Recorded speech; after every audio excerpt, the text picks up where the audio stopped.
Good morning, everyone. Today is Friday. It is March the 24th. Can't believe that we're getting ready to walk into the end of the first quarter, getting into the second quarter. My name is Anne-Marie Band, and this is the Moneyball Morning Report for the Benzinga Pro platform. Taking a look at the ES this morning, we see that we still have this heavy selling pressure. Take a look on the daily chart. We'll notice that we spiked out above a downward trend line, but have failed to hold it, and now we sit back underneath the close of last month. That close of last month is 39.75. It's kind of a line in the sand for the ES. If we're above there, we know that buyers are going to have a little bit more happy feelings about going long, and below there, not so much. So as always, how do we approach the market? We look at the current candle and then the two preceding candles and see what the flow of motion is. And we can clearly see that we have, coming into this Friday, we have lower highs and lower lows that were here yesterday and the day before. So we are looking at trend, and now we are battling just underneath the low of last month, which is 39.47-ish. If we drop below there, we are going to have another sell-off. So what do we want to look at? We want to realize that traders are going to try and come in around that 39.47 area. What does around mean? Listen, it could come in all the way to 39.35. So if you want to buy the dip because you think, hey, listen, I think things are just fine, and actually all we have right now at this moment is a crisis of confidence. That's what's jittering the markets, because those of us that are folks that have lived through the global financial crisis, we know that these jitters begin and then worse things come on the back end, and we're thinking this is one of those things. Listen, it could very well be, but the one thing that no bank can get through is a run. And this is what everyone is afraid of from a policy space, right?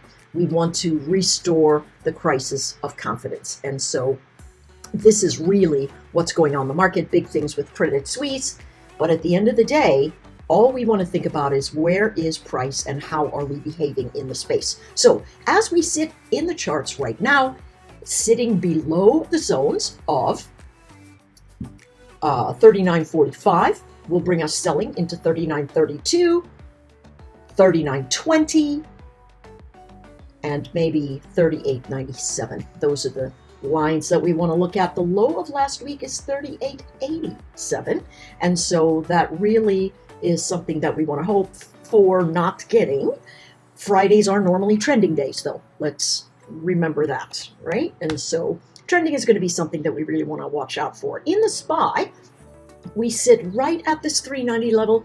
It's a support zone. We could fade a little bit more. Next leg down, if we lose 389.60-ish, then we move to 387 and then 385. Remember, how do you look at your charts? You look at your current candle, you look at the prior two candles, and you look at the trend sitting within those three candlestick formations. And they are telling us that we have lower highs and lower lows, telling us that there is trend.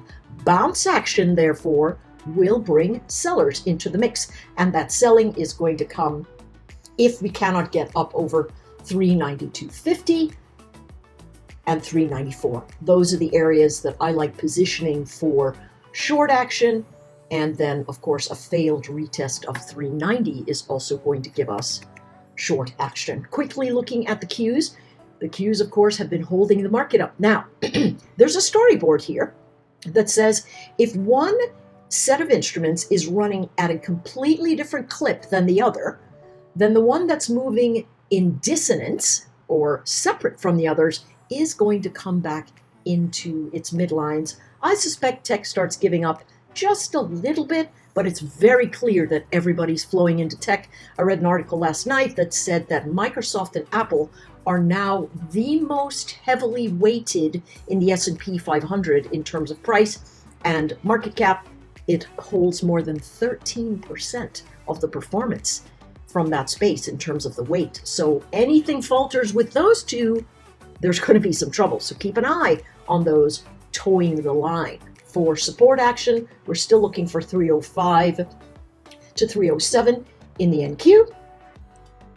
In the Qs, and then the resistance up here is 311. Notice, if we look at the 3 candlesticks in the Qs, what we are seeing is price compression.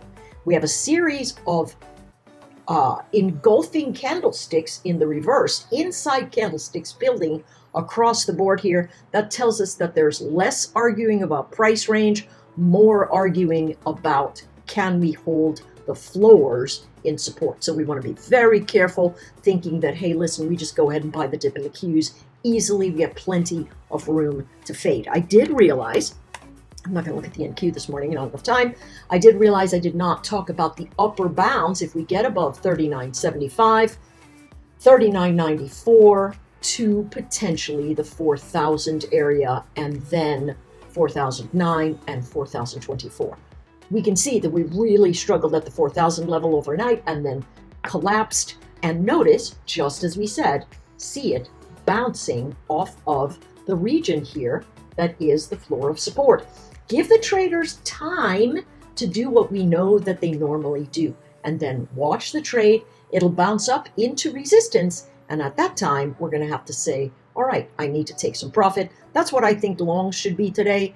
You look for the bounce. If they hold, buy it on the quick snap into resistance and get out, because it is very clear to me that there's a lot of negative pressure in the markets. Good luck trading.